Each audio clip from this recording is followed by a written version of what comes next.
Hello hello good evening. आप सभी लोगों का हमारी जीवा क्लासेस में स्वागत है। आज हम पाचन तंत्र के बारे में अध्ययन करेंगे। इसके पहले हमने विटामिन्स के बारे में पढ़ा था और विटामिन्स के साथ साथ हमने प्रोटीन हुआ, फैट हो गए, इन सब के बारे में हमने अध्ययन किया था। यानी कि ये कहा जाए कि अभी तक हमने क्या क्या पढ़ लिया। हमने कोशिकाओं के बारे में पढ़ लिया, कोशिकाओं के पार्ट्स के बारे में पढ़ लिया है।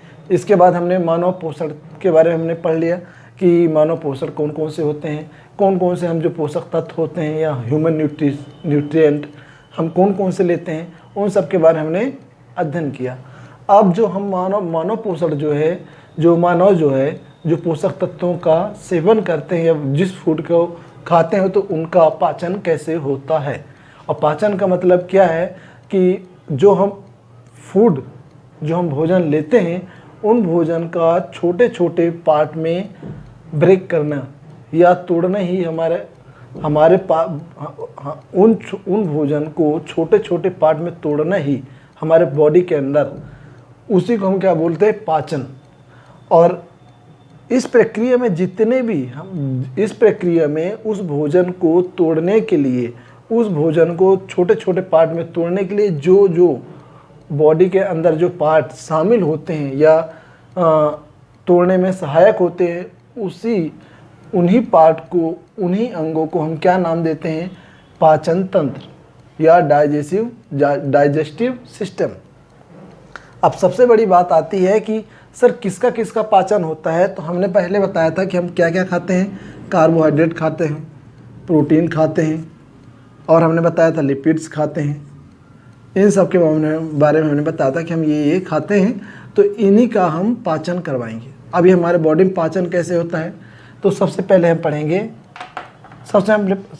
पढ़ेंगे कि कार्बोहाइड्रेट के बारे में, इसके बाद प्रोटीन के बारे में, इसके बाद लिपिड्स के बारे में।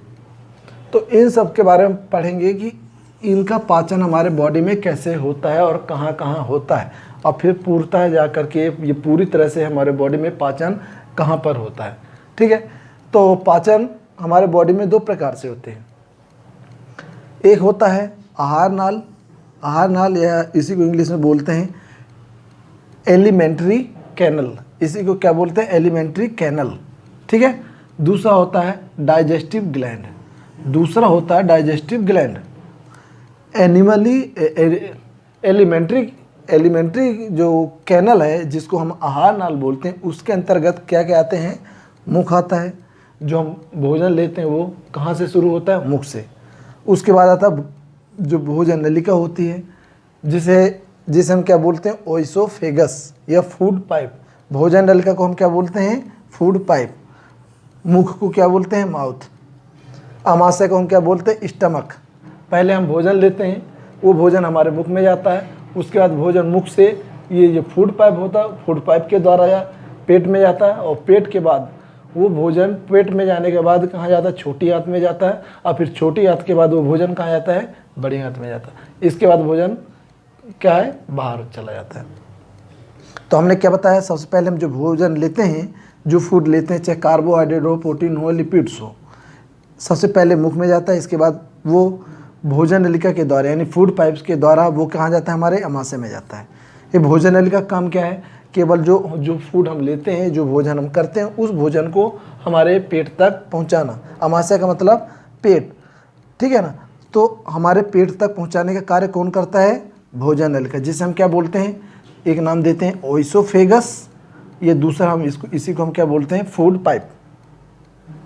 इसके बाद जब आमाशय में जाता है, तो आमाशय में जो भोजन है उसका पाचन होता है। पाचन होने के बाद वो भोजन कहाँ जाता है, छोटी आंत में जाता है, और फिर छोटी आंत के बाद वही भोजन कहाँ जाता है, बड़ी आंत में। इसके बाद बड़ी आंत के बाद वो भोजन पूरी तरह से क्या है, छोटी आंत में पूर्णतः क्या है, उसका पाचन होता है। इसके बाद वो पाचन होने के बाद वो भोजन एब्जॉर्ब कर लिया जाता है, जो भी एनर्जी है उसे ले ली जाती है। इसके बाद उस भोजन को बड़ी आंत में भेज दिया जाता है, और बड़ी आंत के बाद वो भोजन कहाँ जाता है, हमारे बॉडी से बाहर हो जाता है।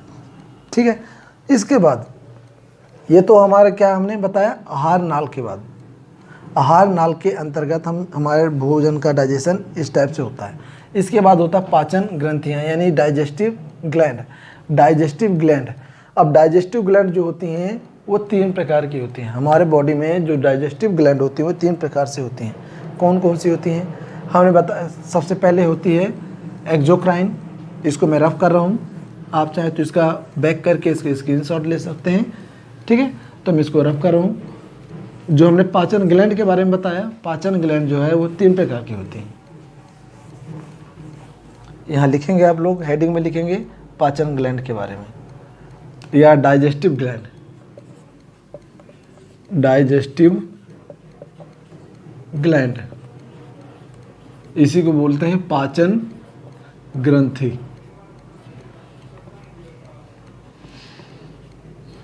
ठीक है, इसी को बोलते हैं पाचन ग्रंथि। अभी पाचन ग्रंथि में हमने बताया कि ये पाचन ग्रंथि जो होती हैं वो 3 प्रकार से होती हैं। कौन कौन सी होती हैं? एक होती है एक्सोक्राइन, एक्सोक्राइन, दूसरा इसको एक्सोक्राइन ग्लैंड, दूसरा मिक्स्ड ग्लैंड, तीसरा इंडोक्राइन ग्लैंड, इंडोक्राइन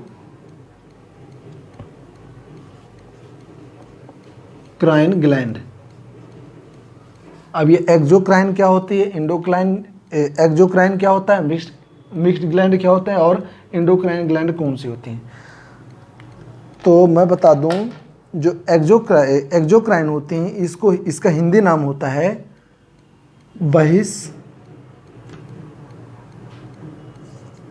इसका नाम होता है बहिस्रावी ग्रंथि। हिंदी नाम होता है बहिस्रावी ग्रंथि, ठीक है। इसका हिंदी नाम, एक्सोक्राइन का हिंदी नाम होता है बहिस्रावी ग्रंथि। इंडोक्राइन का हिंदी नाम होता है अंतःस्रावी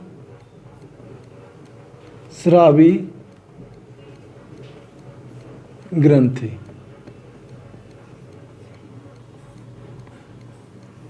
ठीक है। अब जो बहिस्रावी ग्रंथि होती हैं, बहिस्रावी ग्रंथियाँ जो होती हैं, इससे हमारे बॉडी में एंजाइम निकलते हैं, रिलीज होते हैं, और एंजाइम के साथ साथ क्या होता है,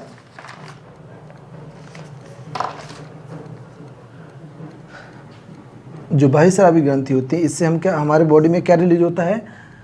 एक होता है जूस, जिसे हम क्या बोलते हैं, रस,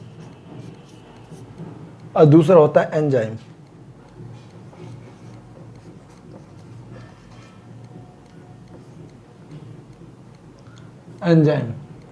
जूस और एंजाइम।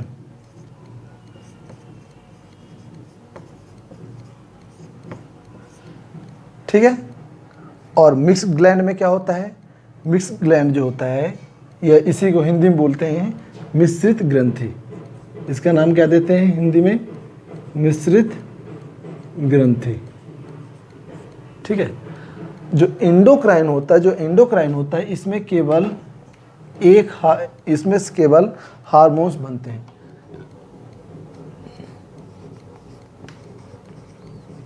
हार्मोन्स, ठीक है।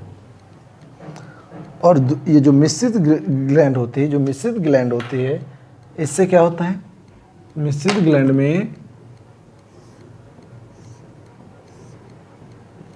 ग्लैंड में एंजाइम,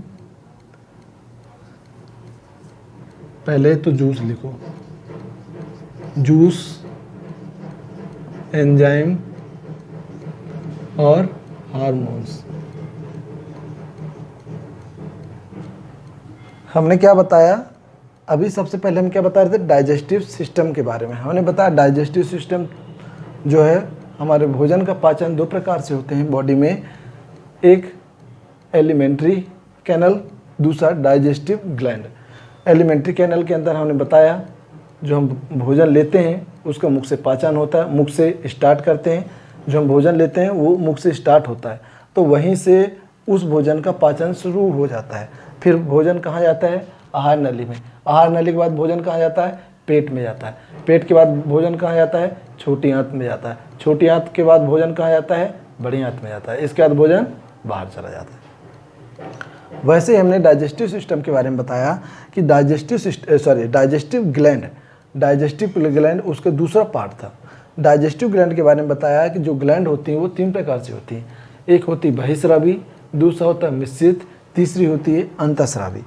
अब जो बहिस्रावी ग्रंथियों के बारे में हमने बता रहा है, अभी हमने बहिस्रावी ग्रंथियों के बारे में हमने जो बताया, ये ग्रंथियाँ जो हैं वो हमारे बॉडी में ग्रंथियाँ 3 प्रकार से होती हैं, बहिस्रावी, मिश्रित, अंतःस्रावी।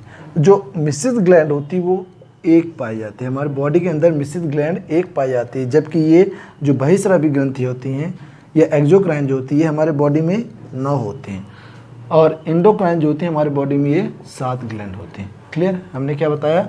ये हमारे बॉडी में 7 ग्लैंड होती हैं। क्लियर है?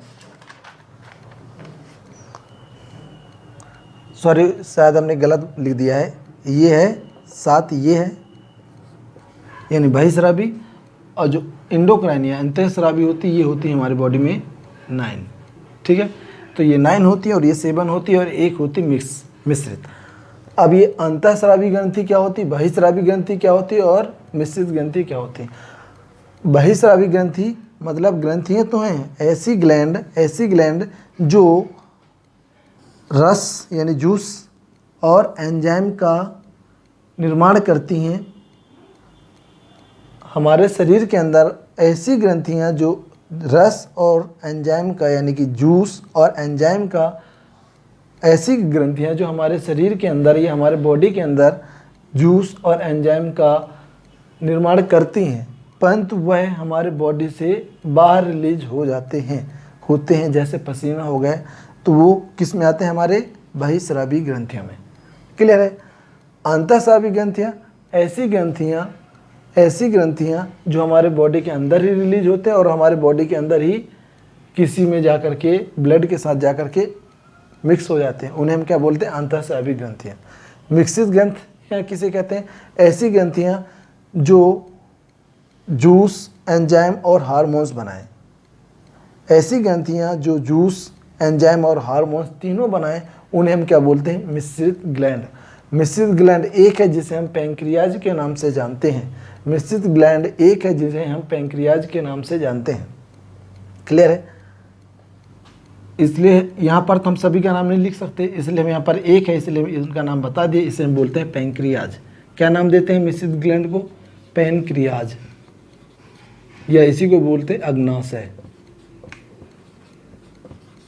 हिंदी में बोलते हैं इसी को अग्नाशय। ठीक है, तो अग्नाशय एक ग्लैंड है जो मिश्रित ग्लैंड है, बाकी जो हैं या तो बहिस्रावी ग्रंथि हैं या एक्सोक्राइन है, और बाकी जो हैं वो अंतःस्रावी ग्रंथि हैं। क्लियर है? हमने यहाँ पर क्या बताया? मिश्र ग्रंथ किसे कहते हैं? ऐसी ग्रंथियाँ जो बहिस्रावी भी हो और अंतःस्रावी भी हो, उन्हें हम क्या बोलते हैं? मिश्रित ग्रंथि। या फिर हम ऐसा बोल सकते हैं, ऐसी ग्रंथियाँ जो एंजाइम, जूस और हार्मोन्स का निर्माण करें, उन्हीं को हम क्या बोलते हैं? मिश्रित ग्रंथि कहते हैं। क्लियर है? एक बार मैं फिर से बता दूं, मैंने क्या बताया? डाइजेस्टिव ग्लैंड 3 प्रकार से होते हैं। मानव शरीर में डाइजेस्टिव ग्लैंड 3 प्रकार के होते हैं, बहिस्रावी ग्रंथि, दूसरा होती है मिश्रित ग्रंथि, तीसरा होती है अंतःस्रावी ग्रंथि।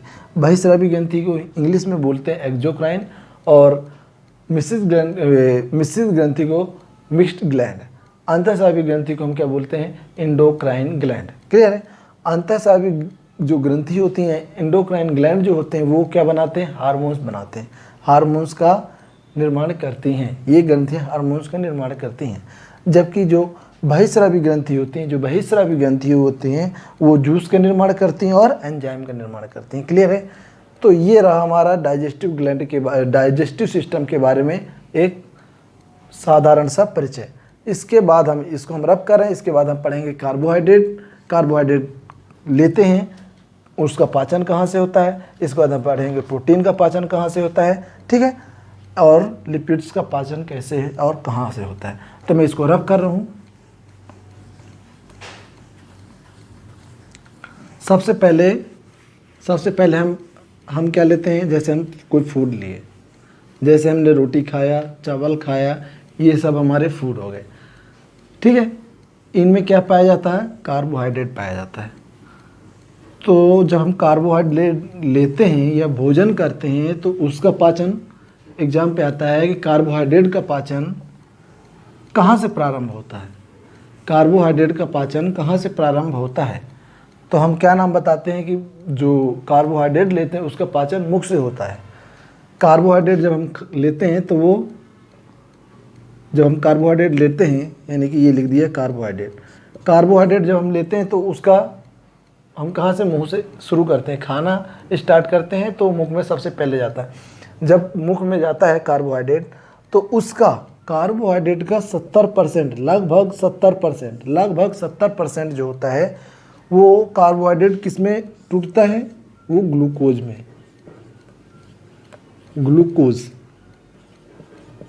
ग्लूकोज में उसका ब्रेक डाउन होता है। यानी कि कार्बोहाइड्रेट का लगभग 70% कहाँ, मुख में ही पाचन होता है।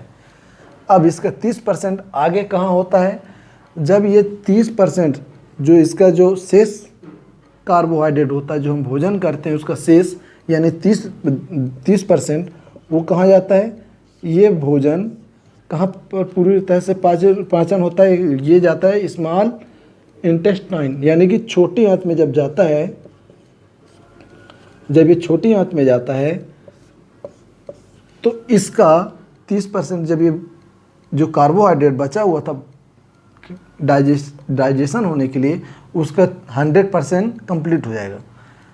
तो ये 30% जब कंप्लीट हो जाएगा, जो शेष बचा हुआ था, तो ये किस में कन्वर्ट हो जाएगा, ग्लूकोज में, ग्लूकोज।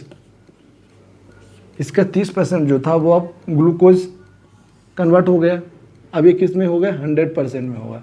अब इस 100% में जब हो गया, जब इसका 100% में हो गया, ठीक है, अब जब 100% में हो गए तो किस फॉर्म में है, ग्लूकोज के फॉर्म में। यही कार्बोहाइड्रेट जब 100% कार्बोहाइड्रेट को, या सॉरी ग्लूकोज को 100%, मैं इसको क्या लिख दूँ, ग्लूकोज, 100% ग्लूकोज का पाचन जब होता है पूर्णतः, जब 100% ग्लूकोज का जब पाचन होगा तो किस में हो जाएगा, ग्लाइकोजन के रूप में, ग्लाइकोजन। तो ये कार्बोहाइड्रेट का जो कार्बोहाइड्रेट है वो पूर्णतः पाचन कब माना जाएगा, जब कार्बोहाइड्रेट 100% किस में टूट जाएगा, ग्लाइकोजन के फॉर्म में। जब ग्लाइकोजन के फॉर्म में जब टूट जाएगा तो उसे हम क्या बोलते हैं कि कार्बोहाइड्रेट का क्या हो गया है, डाइजेशन हो गया। अब बात आती है कि सर ये जो कार्बोहाइड्रेट जो हमने लिया था उसका 70% जो डाइजेशन हुआ, यानी कि पाचन हुआ है ग्लूकोज के फॉर्म में। जब पहले मुख में जब भोजन जाता है ना तो उसका जो पाचन स्टार्ट होता है कार्बोहाइड्रेट का, वो ग्लूकोज के फॉर्म में होता है, पहले ग्लूकोज के फॉर्म में होता है। कौन करता है, जो हमारे मुख में जो लार होती है, मुख में जो लार पाई जाती है हमारे, उस लार में सलाइवरी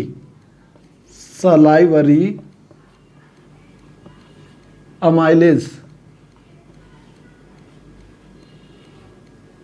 नामक एंजाइम, हमारे जो बॉडी में लार में सलाइवरी अमाइलेज नाम का जो एंजाइम पाया जाता है वो हमारे फूड में आकर के मिलता है और हमारे फूड को क्या है, डाइजेशन करने का कार्य करता है। तो सबसे पहले एग्ज़ाम में पूछता है कि हमारे भोजन का, यानी एग्ज़ाम में पूछता है कार्बोहाइड्रेट का पाचन कहाँ से होता है, कहाँ से शुरुआत होती है। ये जो हम कार्बोहाइड्रेट लेते हैं उसका पाचन हमारे शरीर में कहाँ से शुरू होता है। तो अब क्या टिक कर क्या होगे कि कार्बोहाइड्रेट का पाचन हमारे मुख से शुरू हो जाता है, ठीक है। और कहाँ पर जाके कंप्लीट होता है, तो कंप्लीट होता है ये हमारी छोटी आंत में, छोटी आंत में। कार्बोहाइड्रेट का पाचन पूर्णतः कहाँ होता है, छोटी आंत में। लेकिन जब मुख में कार्बोहाइड्रेट का पाचन हुआ तो किस फॉर्म में हुआ था, ग्लूकोज के फॉर्म में। लेकिन जब कार्बोहाइड्रेट का पूरी तरह से कार्बोहाइड्रेट का पाचन हुआ तो किस फॉर्म में हुआ है, ग्लाइकोजन के फॉर्म में। क्लियर है। अब दूसरा हम क्या लेते हैं, प्रोटीन। हम क्या खाते हैं, प्रोटीन। अब हम प्रोटीन खा लिए, प्रोटीन प्रोटीन का पाचन स्टार्टिंग कहाँ से होता है? प्रोटीन का पाचन स्टार्टिंग होता है हमारे पेट में। जब भोजन जो हम भोजन करते हैं वो भोजन मुख के बाद आहार नाल में जाता है, आहार नाल के बाद जब हमारे स्टमक में जाता है तो उसका पाचन शुरू होता है।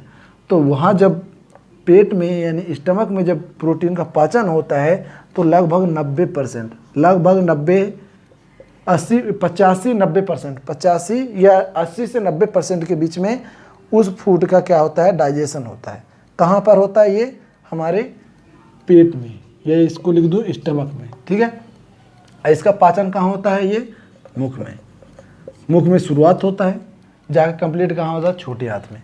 वैसे मैंने क्या बताया, जो हम प्रोटीन लेते हैं उसका पाचन की शुरुआत कहाँ से होती है? पेट से होती है। कितना परसेंट होता है पेट में? 90%। इसके बाद जब पेट में 90% होता है, कौन करता है? पेप्सिन नाम का एंजाइम करता है। कौन करता है यहाँ पर? पेप्सिन। पेप्सिन नाम का एंजाइम करता है। किस फॉर्म में करता है? जैसे मैंने बताया कार्बोहाइड्रेट का पाचन मुख में होता है, कौन करता है? सलाइवरी नाम का एंजाइम करता है। किस फॉर्म में करता है? ग्लूकोज के फॉर्म में करता है। क्लियर है। इसके बाद 30% जो कार्बोहाइड्रेट बचा था उसका डाइजेशन कहाँ होता है? छोटी आंत में होता है। कौन करता है? छोटी आंत में। करता कौन है? अमाइलेज नाम का एंजाइम आता है। अमाइलेज नाम का एंजाइम आता है। यहाँ पर मैंने क्या बताया? Salivary amylase. जो 30% बचा होता है उसका डाइजेशन कौन करता है? अमाइलेज नाम का एंजाइम। अमाइलेज नाम का एंजाइम होता है, वो 30% हमारे कार्बोहाइड्रेट को किस में कन्वर्ट करता है? पहले ग्लूकोज में। फिर 100% जो ग्लूकोज होता है, 100% ग्लूकोज को ग्लाइकोजन में कौन कन्वर्ट करता है? अमाइलेज नाम का एंजाइम करता है। इसलिए तब हम क्या कहते हैं कि हमारे कार्बोहाइड्रेट का पूर्णतः पाचन हो गया। कहाँ होता है? छोटी आंत में। इसी प्रकार हमने क्या बताया? प्रोटीन जो होती है, प्रोटीन का 90% डाइजेशन कहाँ होता है? पेट में होता है। कौन करता है? पेप्सिन करता है। किस फॉर्म में करता है? जब पेप्सिन जो है पेट में 90% प्रोटीन का डाइजेशन करता है तो किस फॉर्म में करता है वो? तो वो करता है पेप्टाइड्स के फॉर्म में। किस फॉर्म में? पेप्टाइड्स। पेप्टाइड्स या पेप्टोन्स, इसी को बोलते हैं पेप्टोन्स। हमने क्या बताया? प्रोटीन का डाइजेशन पेट में होता है, लगभग 90% कौन करता है? पेप्सिन नाम का एंजाइम करता है। किस फॉर्म में करता है? पेप्टाइड या पेप्टोन्स के फॉर्म में करता है। जो 10% बचता है, इसका शेष 10% जो बचता है उसको कौन करता है? उसको करता है ट्रिप्सिन नाम का एंजाइम। कौन? हमने क्या बताया? ट्रिप्सिन। ट्रिप्सिन नाम का एंजाइम कहाँ करता है? ये छोटी आंत में। 10% जो होता है, 10% वो कहाँ करता है? छोटी आंत में। जब ये 10% इसका डाइजेशन हो जाता है तो फिर इसके बाद क्या होता है? ये 100% किस फॉर्म में हो जाता है? 100% किस फॉर्म में हो जाता है? ये हमारा 100% किस फॉर्म में हो जाता है? पेप्टोन्स के फॉर्म में। पेप्टोन्स के फॉर्म में इसका हो जाता है। फिर 100% पेप्टोन्स को किस फॉर्म में करते हैं? 100% पेप्टोन्स को अमीनो एसिड। तो यहाँ पर लिख दूँ 100% पेप्टोन्स का डाइजेशन, 100% पेप्टोन्स का डाइजेशन किस फॉर्म में होता है? अमीनो एसिड के फॉर्म में। एसिड कौन करता है? ट्रिप्सिन नाम का एंजाइम करता है। ठीक है, मैं अभी ये बता रहा हूँ, इसके बाद मैं एक एक बार लिख दूंगा, क्लियर हो जाएगा। इसके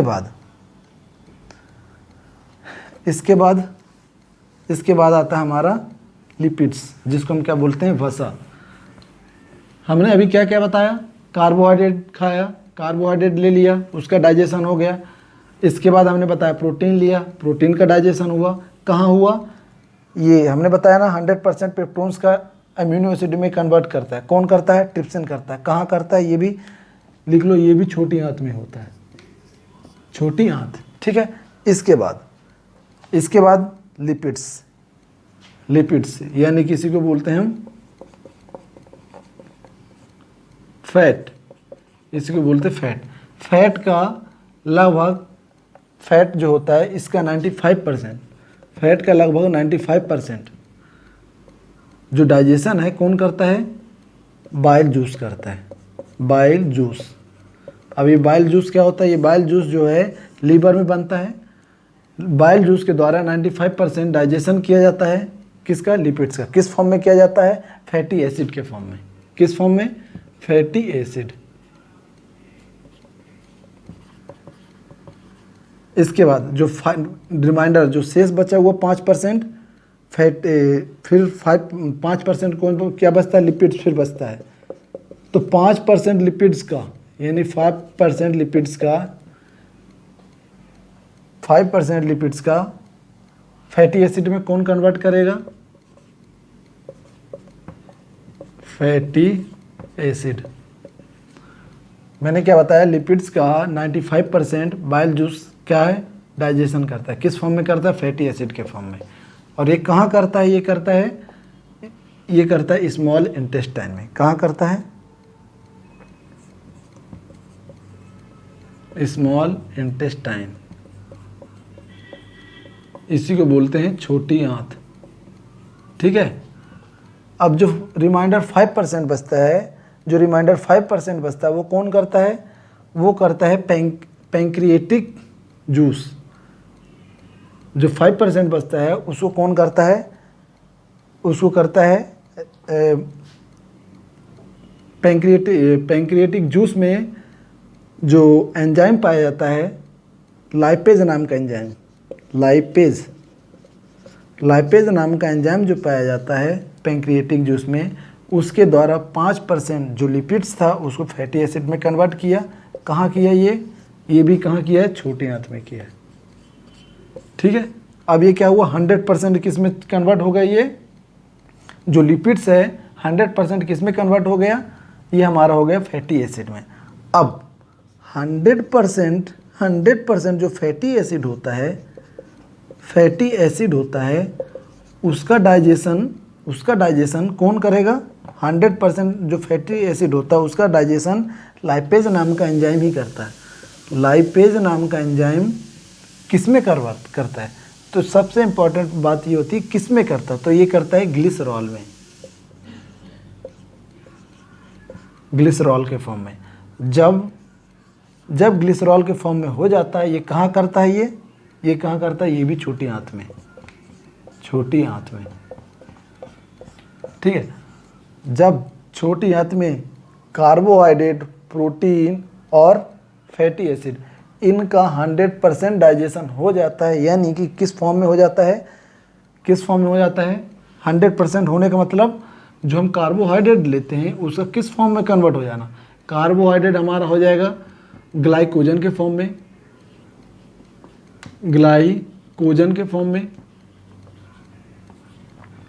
हमारा प्रोटीन हो जाएगा किस फॉर्म में, प्रोटीन हो जाता है अमीनो एसिड के फॉर्म में, और इसके बाद लिपिड्स जो है वो किस फॉर्म में हो जाता है, हमने बताया ग्लिसरॉल के फॉर्म में। जब इन 3 फूडों का, जो हम 3 फूड लेते हैं, कौन सा, कार्बोहाइड्रेट, प्रोटीन और लिपिड्स, इनका जब इस फॉर्म में कन्वर्ट हो जाए तो समझो, इस फॉर्म में कन्वर्ट हो गए तो समझो कि हमारा फूड का जो है डाइजेशन कंप्लीट हो गया। और ये जो पूर्णता कहाँ होता है, ये पूर्णता होता है छोटी आंत में। ये हमारी छोटी आंत में पूर्णता इसका डाइजेशन होता है, किसका, कार्बोहाइड्रेट, प्रोटीन और लिपिड्स का। हमने बताया कि कार्बोहाइड्रेट, मैं इसको एक बार रफ कर देता हूँ, यहाँ पर लिख दूंगा, इसके बाद आप लोग उसको क्लियर लिख सकते हो। हमने बताया भी यहाँ पर कार्बोहाइड्रेट, प्रोटीन और लिपिड्स के बारे में। अब मैं उसको जो लिख दूंगा उसको आप नोट्स कर सकते हो। ठीक है। देखिए, अब हमने बताया कार्बोहाइड्रेट, सबसे पहले कार्बोहाइड्रेट का पाचन कहाँ हुआ, स्टार्टिंग मुख से हुआ, ये लिख दिया मुख। कितना % हुआ, मैंने बताया था कितना % हुआ, 70%। कौन किया, मैंने बताया सलाइवरी नाम का एंजाइम, तो यहाँ लिखो सलाइवरी,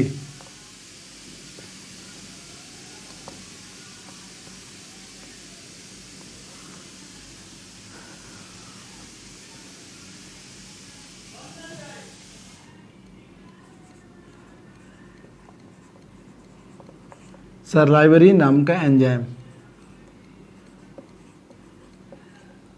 ठीक है, कार्बोहाइड्रेट का मुख में 70% डाइजेशन कौन करता है? सलाइवरी नाम का एंजाइम। किस फॉर्म में करता है? किस फॉर्म में करता है? तो इसको लिखोगे किस फॉर्म में करता है? ग्लूकोज के फॉर्म में, ग्लूकोज के फॉर्म में।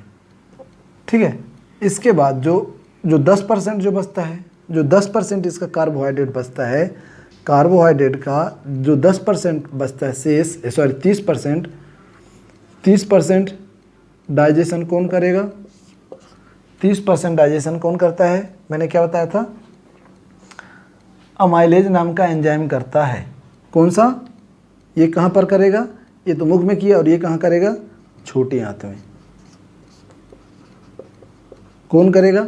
अमाइलेज नाम का एंजाइम।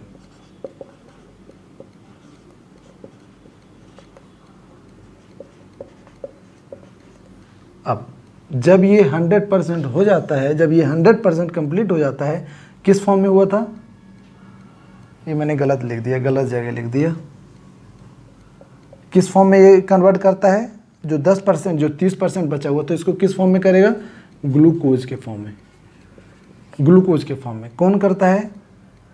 यहाँ पर लिख लो, करता कौन है? अमाइलेज नाम का,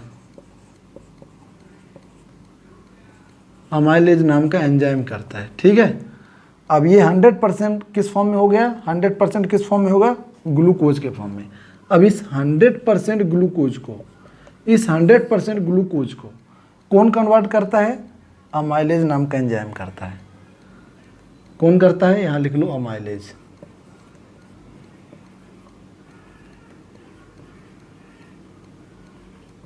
कहाँ पर करता है? छोटी आंत में। किस फॉर्म में करता है? किस फॉर्म में करता है? कार्बोहाइड्रेट को किस फॉर्म में करेगा? ग्लाइकोजन के फॉर्म में। तो यहाँ लिख लो, ग्लाइकोजन।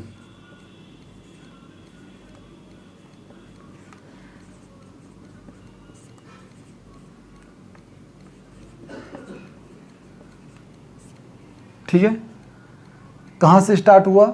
मुख से स्टार्ट हुआ। कंप्लीट कहाँ जाके हुआ? छोटी आंत में हुआ।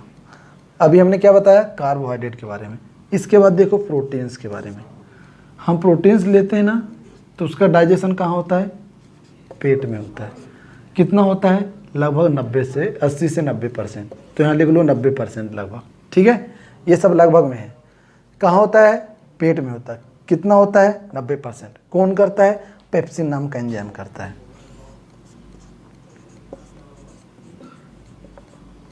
किस फॉर्म में करता है? उसका फॉर्म क्या है? तो पेप्टोन्स के फॉर्म में। जो 10% बचता है, 10% जो इसका बचता है, इसका जो 10% बचता है वो कौन करता है? पेप्सिन किया पेप्टोन्स के फॉर्म में। जो 10% बचता है वो कौन करता है? ट्रिप्सिन नाम का एंजाइम। कहाँ करता है ये? छोटी आंत में करता है, छोटी आंत में। क्लियर है बात? कहाँ कौन करता है? ट्रिप्सिन नाम का एंजाइम करता है। कहाँ किस फॉर्म में करता है? पेप्टोन्स के फॉर्म में करता है।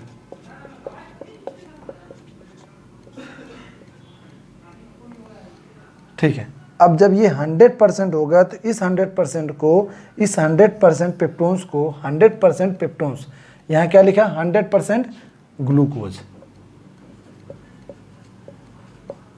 100% ग्लूकोज को किस में कन्वर्ट किया? ग्लाइकोजन में। कौन किया? अमाइलेज एंजाइम ने। कहाँ किया? छोटी आंत में किया। यहाँ पर हमने क्या बताया? छोटी आंत में 10% ट्रिप्सिन का पेप्टोन्स में कन्वर्ट होता है। पेट में 90% प्रोटीन का पेट में कौन करता? पेप्सिन करता। अब ये पेप्टोन्स का जो 100% पेप्टोन्स है, तो इसको मैं यहाँ लिख सकता हूँ 100% पेप्टोन्स। इस 100% पेप्टोन्स को, इस 100% पेप्टोन्स को अमीनो एसिड में कौन करेगा? Amino acid. इस 100% पेप्टोन्स को एमिनो एसिड में कौन करता है? ट्रिप्सिन करता है।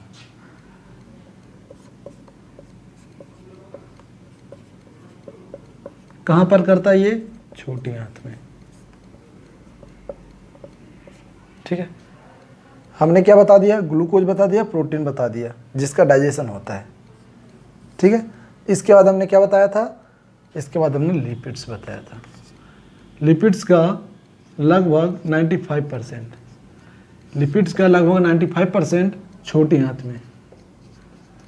छोटी आंत में कौन करता है? बाइल जूस करता है। बाइल जूस कहाँ पर, किस फॉर्म में करता है? लिपिड्स को किस फॉर्म में करता है? तो क्या लिखोगे? फैटी एसिड के फॉर्म में।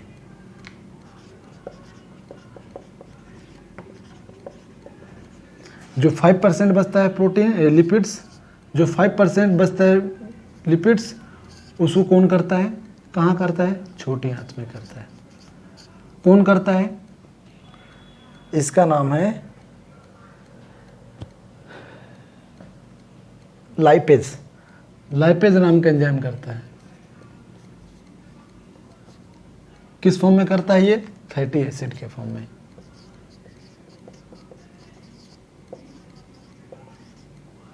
अब ये 100% डाइजेशन होगा किस फॉर्म में?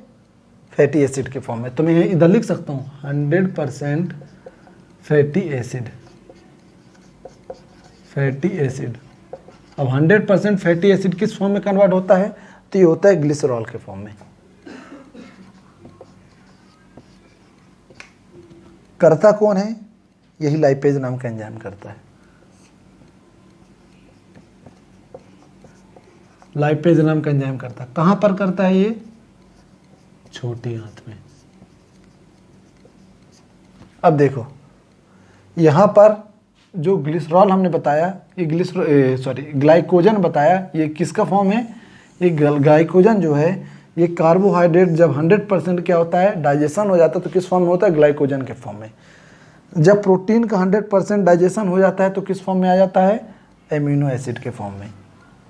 ये होता कहाँ है? ये भी छोटी आंत में होता है। ये ग्लाइकोजन 100% किस फॉर्म में आता है? छोटी आंत में। कहाँ आता है? छोटी आंत में। जो प्रोटीन है जब 100% डाइजेशन होता है किस फॉर्म में? ग्लिसरॉल के फॉर्म में। कहाँ होता है? छोटी आंत में होता है। तब हम क्या मानते हैं कि हमारे जो हमने भोजन किया उसका पाचन हो गया है। तो हम इसी कारण से हम क्या कहते हैं कि जो हम भोजन करते हैं उसका पूर्णतः पाचन कहाँ पर होता है? छोटी आंत में। देखो यहाँ पर भी छोटी आंत में हुआ। किसका हुआ छोटी आंत में? एमिनो एसिड हुआ। किसका? प्रोटीन का। किस फॉर्म में हुआ? एमिनो एसिड के फॉर्म में। यहाँ छोटी आंत में ग्लाइकोजन के फॉर्म में। किसका हुआ? कार्बोहाइड्रेट का। छोटी आंत में ग्लिसरॉल के फॉर्म में। किसका हुआ? लिपिड्स का, यानी कि फैट का या वसा का। ठीक है, अब क्वेश्चन बनता है कि मुख में किसका पाचन शुरू होता है? क्वेश्चन अब पूछता है। यहाँ पर देखिए मैं इसलिए इसको लिखा हूँ, अब ये इस चीज़ का हमें कोई मतलब नहीं। अब क्वेश्चन बनता है कि मुख में किस भोजन का पाचन शुरू होता है, या फिर ऐसा बोल सकता है कि किस पोषक तत्व का पाचन की शुरुआत मुख से होती है। तो आप क्या बताओगे? कार्बोहाइड्रेट की शुरुआत मुख से, कार्बोहाइड्रेट के पाचन की शुरुआत मुख से होती है। ठीक है, अब क्वेश्चन पूछ ले किन पोषक तत्वों का मुख में डाइजेशन नहीं होता है। मैंने क्या बोला? किन पोषक तत्वों का मुख में डाइजेशन नहीं होता है। तो मैंने क्या बताया कि मुख में डाइजेशन किसका होता है? कार्बोहाइड्रेट का। होता किसका नहीं? प्रोटीन का और लिपिड्स का। तो मैंने क्वेश्चन में क्या बताया? क्वेश्चन में अभी क्या बताया था कि अगर क्वेश्चन एग्जाम में पूछता है कि किस पोषक तत्व है या किन पोषक तत्वों का मुख में पाचन होता है, तो आप क्या आंसर लगाओ? क्या होगे? कार्बोहाइड्रेट। ठीक है, अब नेक्स्ट इसी में आगे क्वेश्चन पूछ सकता है कि कार्बोहाइड्रेट का पूर्णतः पाचन कहाँ पर होता है? पूरी तरह से पाचन कहाँ पर होता है? तो आप क्या बताओगे? छोटी आंत में। अगर पूछता है कार्बोहाइड्रेट का पूर्णतः पाचन किस फॉर्म में होता है, तो आप क्या बताओगे? ग्लाइकोजन के फॉर्म में। ठीक है, अगर बोलता है कि कार्बोहाइड्रेट का मुख में पाचन किस फॉर्म में होता है, तो आप क्या नाम बताओगे? ग्लूकोज के फॉर्म में। ठीक है, दूसरा नेक्स्ट क्वेश्चन यहाँ पर पूछता है इसी में कि किन किन पोषक तत्वों का मुख में पाचन नहीं होता है, तो आप क्या बताओगे? प्रोटीन का और लिपिड्स का, यानी कि वसा का और प्रोटीन का मुख में पाचन नहीं होता है। क्लियर? नेक्स्ट, अब आगे क्वेश्चन क्या बनता है कि प्रोटीन का डाइजेशन या प्रोटीन के पाचन की शुरुआत कहाँ से होती है? तो आप क्या बताओगे? प्रोटीन के पाचन की शुरुआत कहाँ से होती है? पेट से होती है, यानी कि स्टमक। ठीक है। नेक्स्ट क्वेश्चन कि प्रोटीन का पाचन पूर्णतः कहाँ पर होता है? तो क्या बताओगे? छोटी आंत में होता है। दूसरा इसी में क्वेश्चन पूछ ले कि प्रोटीन का पाचन पूर्णतः किस फॉर्म में होता है? तो क्या बताओगे? अमीनो एसिड के फॉर्म में। ठीक है। पूछता है कि प्रोटीन का पाचन 100% प्रोटीन का पाचन अमीनो एसिड के फॉर्म में कौन करता है? तो क्या बताओगे? ट्रिप्सिन नाम का एंजाइम करता है। यहां पर मैंने बताना भूल गया था, उसको एक बार रिवीजन करा दूंगा अभी।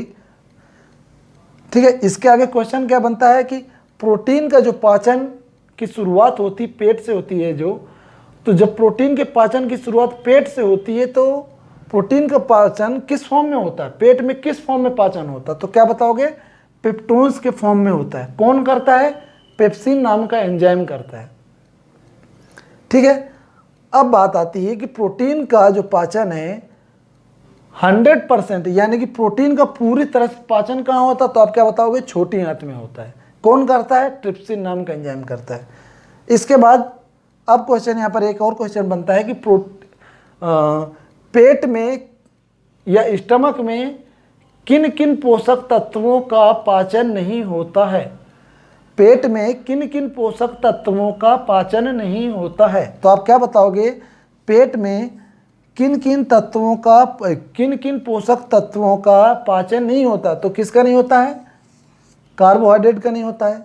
और किसका नहीं होता है? लिपिड्स का नहीं होता है। किसका होता है? प्रोटीन का होता है। तो क्वेश्चन बनेगा पेट में किस पोषक तत्व का पाचन होता है? तो आप क्या नाम बताओगे? प्रोटीन का पाचन होता है। क्लियर है? अब देखो, अब लास्ट में बचता है लिपिड्स। तो क्वेश्चन पूछता है कि छोटी आंत में यानी कि छोटी आंत जो है, छोटी आंत कुछ इस टाइप से होती है। देखो,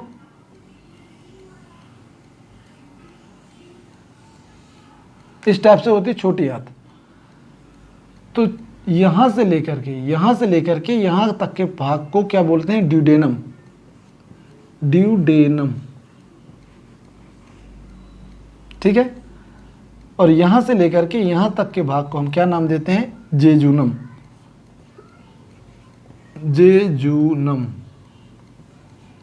और यहां से लेकर के यहां तक के पार्ट को नाम देते हैं इलियम। ILLEUM, ilium. तो जो हमारा छोटी आंत में पाचन होता है, जो पूर्णतः जो भोजन है, पूर्णतः कहाँ पर पाचन होता है? ड्यूडेनम वाले पार्ट में। इस पार्ट में पूरी तरह से जो भोजन हम करते हैं उसका क्या होता है? डाइजेशन कंप्लीट होता है यहाँ। ठीक है, ठीक है ना? छोटी आंत में इस जगह कंप्लीट होता है। क्लियर है? तो हमने क्या होता है? 95% कौन करता है? बाइल जूस करता है। अब ये बाइल जूस कहाँ से आता है? जो यहाँ करता है वो भी कहाँ है? छोटी आंत में। फिर जो 5% होता है वो भी छोटी आंत में। तो जो 5% और 95% है सब ये यहीं पर होते हैं, यहीं पर इनका डाइजेशन कंप्लीट होता है। ठीक है। इसके बाद जब डाइजेशन हो जाता है तो फिर ये भोजन कहाँ आता है? इलियम वाले पार्ट में। और इलियम वाले पार्ट से जेजुनम वाले पार्ट में, जेजुनम से इलियम वाले पार्ट में आता है। क्लियर है? तो अब यहाँ पर क्वेश्चन पूछता है कि किस छोटी आंत में, यानी कि डेडुनम वाले पार्ट में, छोटी आंत के डेडुनम वाले भाग में किस पोषक तत्व का पाचन होता है, या किन किन पोषक तत्वों का पाचन होता है? तो आप क्या नाम बताओगे? कार्बोहाइड्रेट का भी होता है, प्रोटीन का भी होता है और लिपिड्स का भी होता है। ठीक है। परसेंट नहीं पूछेगा किन का कितना कितना परसेंट होता है, मगर वो मैं समझने के लिए परसेंट लिख दिया। क्लियर है? वरना ये सब कंफ्यूज हो जाता, जब यहाँ पर हो गया तो बाकी यहाँ कैसे हुआ, क्यों हुआ? तो फिर ये इसलिए मैंने परसेंट बता दिया कि कुछ वहाँ होता है, कुछ यहाँ होता है। क्लियर है? तो आज की हाँ, इसको अभी मैं बता रहा हूँ था कि ये 95% और ये 5%, इसको मैं रफ कर रहा हूँ, इसके बाद इसको थोड़ा सा बताऊँगा, ठीक है ना।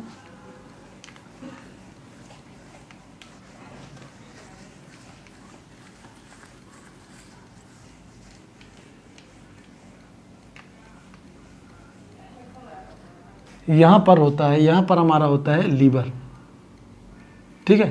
तो लीवर का शेप कुछ इस टाइप से होता है।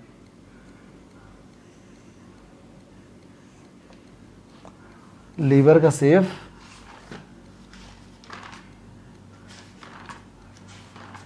एक मिनट,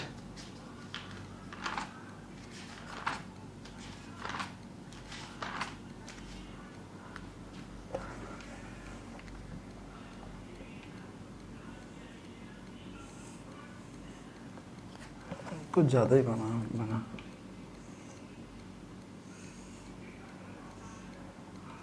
लीवर का शेप कुछ इस टाइप से होता है,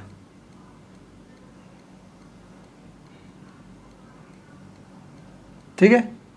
ये होता है लेफ्ट वाला पार्ट और ये होता है राइट वाला पार्ट। इधर साइड जो होता है इस ऐसे टाइप में ये, और एक इसके लेफ्ट साइड में होता है ऐसा, ऐसे ऐसे पार्ट, ठीक है। और जो ये वाला पार्ट होता है लीवर के इस पार्ट से, लीवर के यहाँ से कौन सा रस बनता है, इसी को हम बोलते हैं बाइल जूस। बाइल जूस हमने बताया था, जो लिपिड्स का 95% हमने बताया था जो डाइजेशन करता है, कौन करता है, बाइल जूस करता है, ठीक है। यहाँ पर हमने बताया। इसके बाद ये आता है, ये बाइल जूस आता है इधर, कहाँ, डेडुनम वाले पार्ट में, छोटी आंत के डेडुनम वाले पार्ट में बाइल जूस आता है।